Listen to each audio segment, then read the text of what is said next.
நான் வந்து இது வந்து நான் 2 அட்டெம்ப்ட் குடுத்துருக்கேன். இப்போ நான் படிச்சுட்டு இருக்கிறது 3 அட்டெம்ப்ட். தமிழ் ஆப்ஷனல் எடுக்கும்போது ஃபர்ஸ்ட்டு சார் கிட்ட போய் கேட்டதே, நான் ஒரு கிளாஸ் அட்டெண்ட் பண்ணி பார்த்துட்டு எனக்கு புடிச்சிருந்தா வரேன், இல்லன்னா வரமாட்டேன்னு. ஆனா சார் ரொம்ப ஃப்ரீயா நீங்க 1 வீக் கூட வாங்க, பேமெண்ட் எதுவுமே பண்ண வேணாம். நீங்க பண்ணிட்டு உங்களுக்கு புடிச்சிருந்தா அட்டெண்ட் பண்ணிக்கோங்கன்னு சார் ரொம்ப ஃப்ரீடமா ஸ்டூடண்ட்ஸுக்கு என்ன இதுவோ அந்த அளவு பார்ப்பாங்க. அண்ட் நல்லா சப்போர்ட் பண்ணுவாங்க.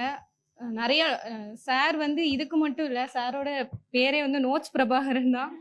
எல்லாத்துக்குமே சார்ட்ட நோட்ஸ் இருக்கும். நீங்க எந்த இதுக்கு சப்ஜெக்ட் சிலபஸ்ல ஒரு வார்த்தைக்கு நீங்க கேட்டா கூட சார் அவ்வளத்துக்கு அவ்வளோ நோட்ஸ் எழுதி வச்சிருப்பாங்க.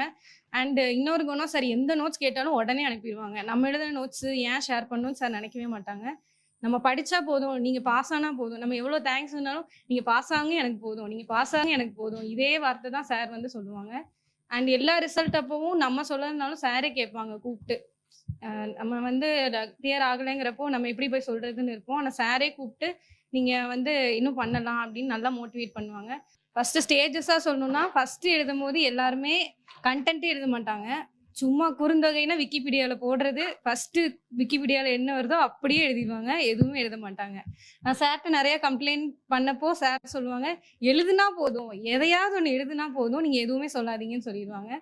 நெக்ஸ்ட் கண்டென்ட் எழுதுவாங்க. கண்டென்ட் எழுதும்போது ஸ்ட்ரக்சர் இருக்காது, கன்க்ளூஷன் இருக்காது, இன்ட்ரோ இருக்காது, ஹெட்டிங் இருக்காது. அப்புறம் நம்ம ரிவ்யூ எழுத தான் 2-3 பேப்பர் கழிச்சு எல்லாருமே எழுதுவாங்க. அது ரொம்ப சர்ப்ரைசிங்கா இருக்கும். 2 பேப்பருக்கு தான் நான் எழுதியிருப்பேன் இந்த மாதிரி ஸ்ட்ரக்சர் கொண்டு வாங்கன்னு. அவங்க அடுத்தடுத்து இதுல இருந்தே கொண்டு வந்துருவாங்க.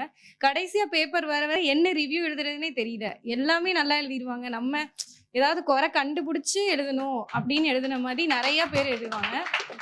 எனக்கு நேம் யாரும் தெரியல. ஆனா பேப்பர் பார்த்தா இப்போ எல்லாரும் பேசும்போது, ஓ இந்த பொண்ணு பிளாக் பென்ல எழுதும், இந்த பொண்ணு ஹெட்டிங் போடாது.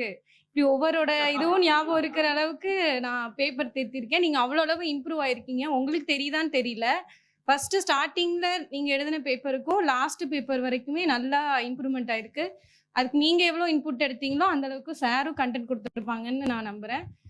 And thank you.